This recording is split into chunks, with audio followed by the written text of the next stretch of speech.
Someone had this problem on their homework and the next day they did it again just to check it, but they got a different answer. The first time they did it, they got 12, and the second time they did it, they got 18. How do you know which one is right? Well, it just depends on which one of these followed the order of operations to get these answers. PEMDAS. What does that mean? You do everything that's inside a grouping symbols first, then you do your exponents, and if you have square roots, that would be right here. Then you multiply and divide in order from left to right, and then you add and subtract in order from left to right. So let's look at the work. 3 times 3, we get 3 plus 3 divided by 3 times 9. 3 divided by 3. 3 plus 1 times 9.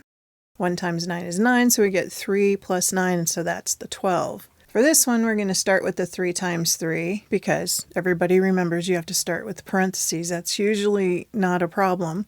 3 plus 3 divided by 3 times 9. 3 plus 3, because that's here first.